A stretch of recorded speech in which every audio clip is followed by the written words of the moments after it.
There's a real opportunity right now in the multifamily space. It's a little bubble that happened and is creating a fantastic opportunity. So what's happening in the multifamily space? Well, first of all, I want to point out the good, that there is a lot of long-term demand, that there's been a chronic underinvestment in housing. This first chart you can see up here shows the number of housing units started divided by the number of households. And you can see it's basically crashed in the great financial crisis in 2008-9, and it's never really recovered. So there's not enough housing units. There's a housing shortage. Meanwhile, single-family homes have gotten priced out of the market because of high interest rates, and that's the chart on the right. And of course, the good right now is that renting, so multifamily apartments, are cheaper than owning houses, and household formation has also been strong. The millennials are forming houses. Meanwhile, the bad. Well, what happened is during the last few years, we've seen debt costs, of course, spike as interest rates have risen. So debt costs are massively up for these multifamily operators. So any loans that are coming due, and there's a lot of them, as you're about to see, are going to be financed at much higher interest rates. It means, marginal projects are going to be in pretty deep trouble. Meanwhile, operating costs as well are up almost 10%. And that's due to insurance costs, property taxes going up. And there have been some real surprises here for a lot of these operators, and including wages. Vacancies are up. So we're seeing vacancies on the rise. It's been on a tear, and rent growth is being down. Everything is going in the wrong direction. And here's the ugly. So we've hit the good, the bad, the ugly. And so in the midst of basically really bad economics for apartment complexes and apartment complex owners, landlords, we've seen record deliveries of new apartments. And in the next 2 years, we have 1 million units, over 1 million units, 1.1 million new units being delivered into the market. So here's the worst time, really one of the worst times ever for multifamily. Lots of new units being delivered, primarily in the upper end of the market, because that's where people develop. So we're seeing a lot of pressure in the upper end. And the ugly. So this is according to Newmark. You're seeing absorption of these 1 million units is going to take over 6 years in a bunch of these markets on the left, which is the most popular markets where the greatest amount of development has taken place. So we've still got a lot of absorption to be happening here, and it's going to take a while. So there's a bit of pain. And then the ugly, and it's very ugly. Again, according to Newmark, there's almost $160 billion in multifamily loans that are troubled, and they're maturing in the next 2 years. So this year and next year. So $160 billion maturing, and these loans are troubled, meaning, roughly a third of them have a DSCR of less than 1.25. And all my bankers up here, my fellow bankers, know what that means. And if you don't know what that means, it's the debt service coverage ratio. It means what's your earnings relative to the debt service. And having 25% margin, meaning you can pay your debt and have 25% left over, is considered good. 1.25, your debt service, your cash flow is 125% of your debt service. Well, these are less than that, which means they'll never qualify for refinance. And then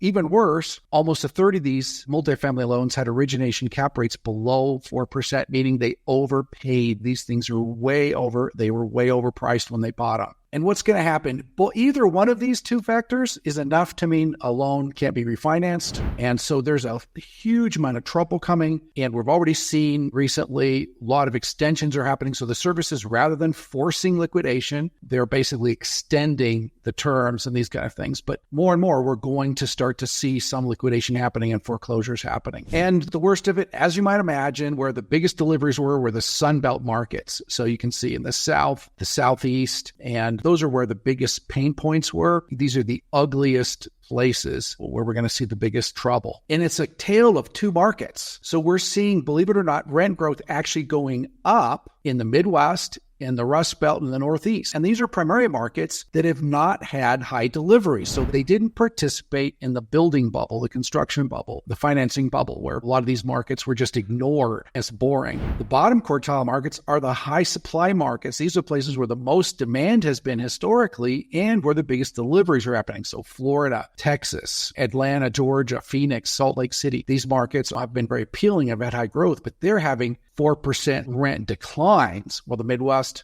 and these less sexy markets are having 6% increases. So tale of two markets, and it's creating a pretty big disruption in multifamily where we see the greatest opportunity.